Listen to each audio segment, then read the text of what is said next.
Today, let's talk about Dhamma, something we all experience in life. Conflict. It's everywhere, isn't it? Whether it's disagreements between friends, family members, countries, or even entire nations, conflict seems almost unavoidable. So, why does it happen?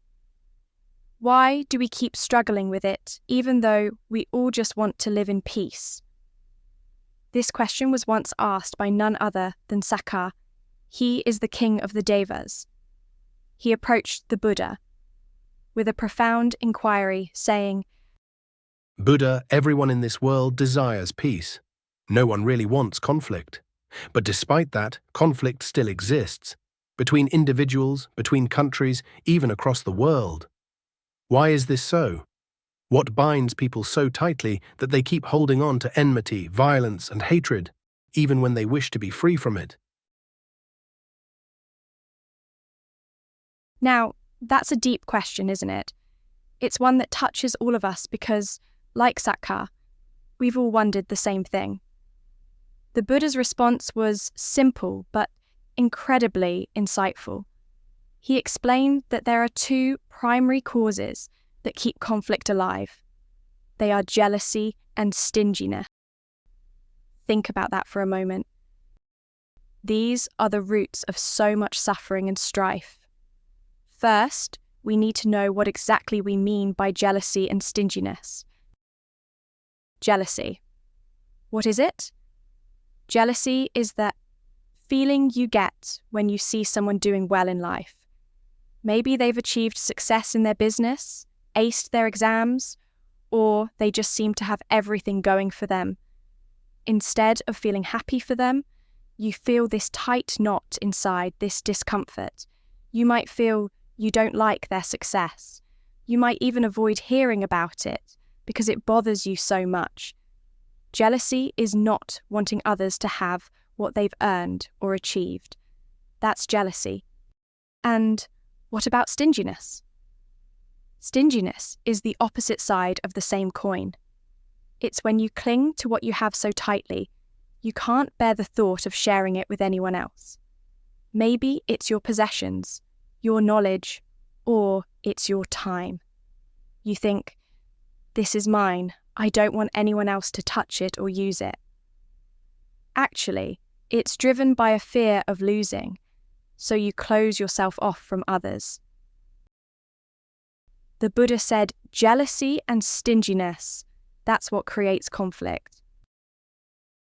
Even though we all want peace, these inner tendencies pull us into division and strife.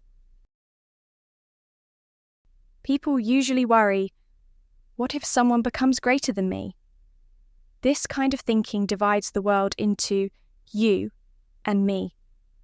Once that division happens, fear creeps in. Fear that others will surpass us. Fear that other country will surpass us. That fear is the root of jealousy. It's the discomfort of seeing someone else's success, discomfort of seeing other countries' success, and wanting to bring them down. How about stinginess? That's also the fear of losing what we possess. We cling to our resources, our status, we cling to our possessions, anything we believe is ours, and we resist sharing or letting others near it. These emotions make the world feel heated, feel hostile. They disrupt harmony and fuel endless conflict. You can see it in business, for example. Imagine a shopkeeper watching another store grow more popular. Instead of feeling inspired or learning from their success, jealousy takes root. The desire to bring down the competitor becomes overwhelming. What happens next? A cycle of conflict begins. The other side senses the negativity, retaliates, and things spiral from there. Jealousy and stinginess aren't just personal struggles. They affect the entire world. They heat the entire world with conflict, making it divided. Let's return to King Sakka's question. When the Buddha explained that these two forces prevent peace, Sakka immediately resonated with the teaching. Why? Because at that very moment, Sakka himself was nearing the end of his life as king of the Devas. He felt jealousy and stinginess toward the new ruler who would take his place. At that time, his heart was heavy with frustration. Now, you might wonder, how could a Deva king, a celestial being, experience jealousy and stinginess? It shows that even divine beings are not immune to these powerful emotions. That's why Sakka found the Buddha's answer so profound. But Sakka wasn't satisfied with just identifying the symptoms. He wanted to understand the deeper cause. So, he asked, What gives rise to jealousy and stinginess? The Buddha explained that jealousy and stinginess arise from love and hatred, whether toward living beings or material things. Think about it. Where there is hatred, jealousy naturally follows. If someone you dislike succeeds, does it make you happy? Of course not. The very thought of their success can make your heart burn. Hatred and jealousy walk hand in hand. And where there is love, stinginess often lurks in the background. The more you like something, whether it's a person or a possession, the more possessive you become. You don't want anyone else to touch it, see it, or have any connection to it. In this way, stinginess is born from love. This is the nature of these emotions. Hate leads to jealousy. Love leads to stinginess. The Buddha's teachings show us that everything in the Dhamma is interconnected. King Sakka, hearing this, agreed wholeheartedly. It made perfect sense. But Sakka wasn't done. He wanted to go further, so he asked the next logical question. What is the cause of love and hate? Why do they arise? The Buddha answered with one word: desire. Desire, yes, desire. Now, pause for a moment and reflect. How does desire give rise to love and hate? It's simple. When your desires are fulfilled, love appears. When your desires aren't fulfilled, hate arises. Isn't that true in your own experience? When life goes your way, you feel joy, attachment, and love. But when things don't go as planned, frustration turns into hatred. At its core, desire fuels both love and hate. And from those emotions come the dangerous forces of jealousy and stinginess. When someone satisfies your desires, it's easy to feel love toward them. But what happens when they don't? That same love can quickly turn into frustration, disappointment, or even hate. Isn't that the truth? Think about it. If a situation goes exactly as you wish, you feel content. But if things go the other way, your emotions shift. That's the nature of desire. It pulls you one way when fulfilled, and it drags you the other way when it's denied. Now, love itself is fragile because it depends on these very desires. Even the love between parents and children, which we often think of as unconditional, can sometimes break. Haven't we heard stories of parents disowning their children, their parents cutting ties completely, simply because the child didn't meet their expectations? It's uncomfortable to admit, but this principle shows up in everyday life.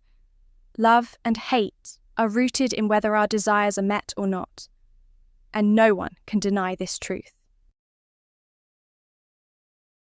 King Sakka, still filled with curiosity, asked the next important question. Why do desires arise? The Buddha responded simply, desires come from thoughts. Now, let's pause here and take a closer look. Think about this carefully for a moment. In our daily lives, we're constantly thinking, aren't we? Our minds are always filled with thoughts. Some big, some small, some fleeting, and some that stay with us. There are different kinds of thoughts. We think about ourselves, about others, about money, success, and education. We think about what we want to achieve or fix in the future. And we think about the past, sometimes reliving moments we wish we could forget.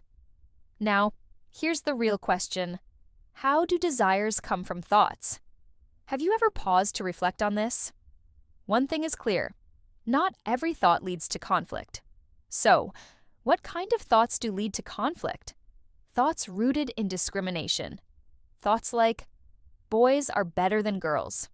My country is superior. My ethnicity is greater than others. These kinds of thoughts lack compassion and understanding. From these thoughts, desires arise. Desires to dominate, desires to be superior, desires to take more than others, or desires to prevent others from succeeding. A thought like, my country must be better than all others, gives rise to the desire to oppress or suppress other countries. A thought like, my business must always stay ahead, leads to the desire to undermine others' success. See how powerful thoughts are? That's why it's so important to be mindful of them. The way you think shapes the kind of desires you have. Right thinking leads to good desires, desires that are beneficial to you and others. Wrong thinking leads to harmful desires, those that hurt both yourself and the people around you. So, watch your thoughts. Think with wisdom and kindness. Let's talk about a real-life example. Nowadays, many people struggle with depression and insomnia, and much of this suffering comes from the way they think. They might be stuck in cycles of negative thinking, like, why did this happen to me? I'm never going to feel better. When someone constantly feeds their mind with thoughts like these, it prevents them from solving problems or finding emotional relief. Eventually, these thoughts create overwhelming desires to escape, to give up, or tragically, to harm themselves. If someone believes, I'm worthless, the desire to end their life may arise. If someone thinks, you are the reason I'm unhappy, the desire to hurt others may follow.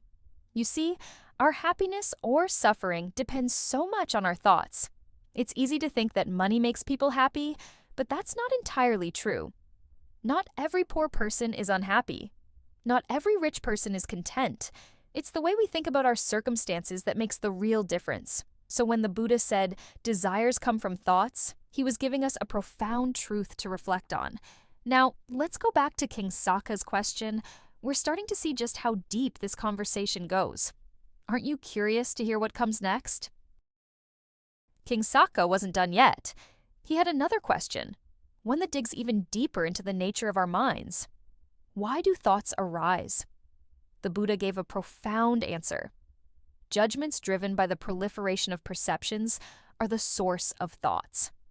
Now, this answer can feel a bit complex, but it becomes much clearer if we break it down into two parts: judgments and perceptions. Let's explore each one carefully. Judgments can be tricky. They aren't always accurate, especially when they're based on wrong perceptions.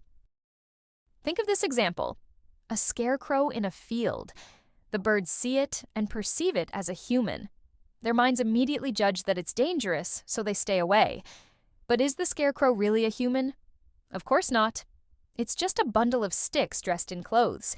The bird's perception is wrong, and because of that, their judgment is incorrect. Their thoughts, telling them to avoid danger, are based on something that isn't even real. This simple example shows us exactly how perception shapes judgment and how judgment leads to thoughts. If the perception is wrong, the judgment will be wrong.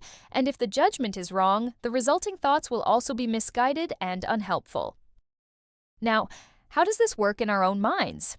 We perceive things based on our experience, upbringing, and education.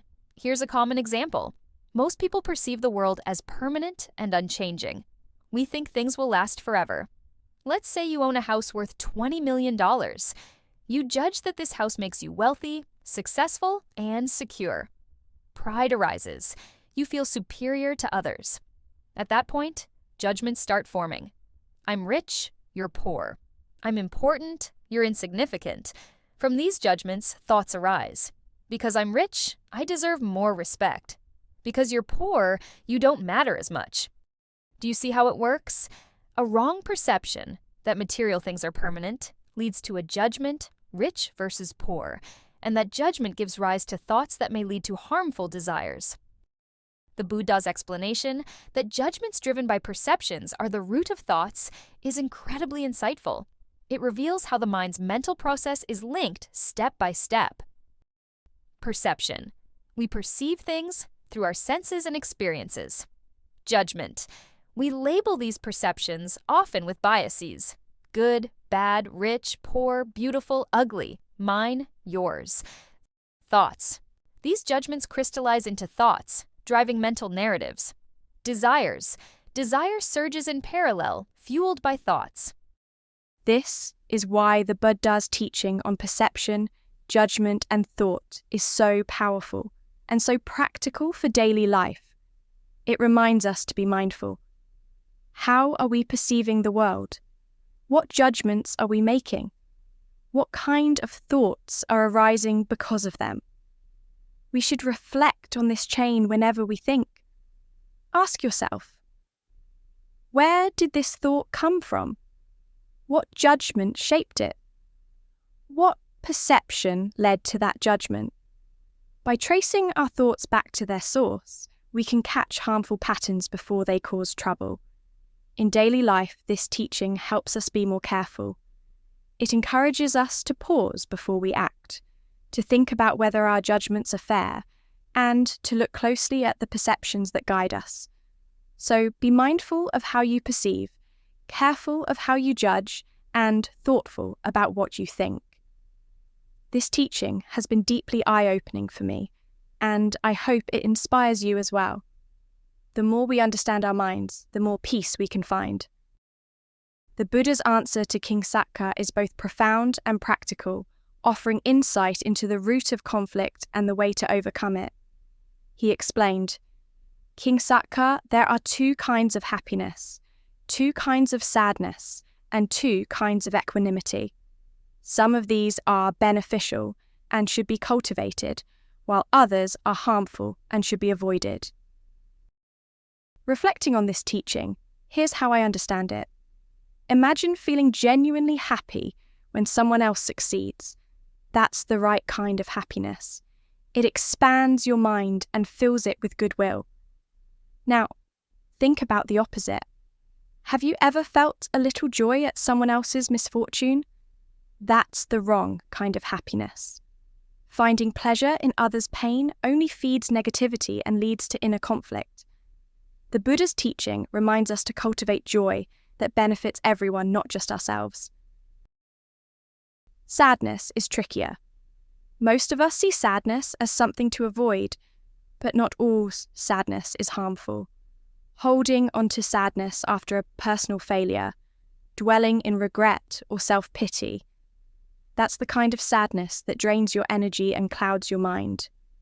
But there's another kind of sadness worth paying attention to. When you feel sorrow at the suffering of others, it can awaken compassion. This sadness doesn't trap you. It motivates you to help, you to make the world a little better. That's the sadness you should embrace. Even equanimity, the ability to stay calm, comes in 2 forms. 1 leads to problems. When people mistake indifference for equanimity. This happens when someone says, "I don't care," or turns a blind eye to suffering. That's not true balance, it's cold and unfeeling. But there's another kind of equanimity, one born of wisdom. It's the calm that comes from understanding life's ups and downs without clinging to success or being shaken by failure. Wisdom-born equanimity is not about feeling nothing, it's about staying steady. So, what do we take away from this? The Buddha's teaching shows that we can avoid conflict, both within ourselves and with others, by cultivating the right kinds of happiness, sadness, and equanimity. This begins with mindfulness, paying careful attention to our feelings. It is what we called mindfulness on feelings. Doesn't that sound like a path worth walking? Through this balance, you become free, not only from inner discord, but from the endless cycle of conflict that affects relationships and society as a whole. In this sutta, the Buddha not only answers King Sakka's question, "Why does conflict arise?" but also offers a practical way to avoid conflict altogether. His teaching is not merely an explanation of cause and effect, but a compassionate guide to cultivating inner peace and harmonious relationships with others. He shows us that conflict originates from jealousy and stinginess, from forms of like and dislike, from desires driven by thoughts arising from judgments, which are in turn shaped by perceptions. By transforming our perceptions, cultivating wholesome thoughts, and directing our desires skillfully, we begin to untangle the roots of conflict. Furthermore, the Buddha teaches us how to meditate on feelings. Thus, the sutta provides both a diagnosis and a cure. It reveals the chain of causes leading to conflict and offers a clear method for breaking that chain. Thanks for watching. Please subscribe to this channel, like, and comment. I will be posting Dhamma podcast about Buddhist teachings. Stay tuned.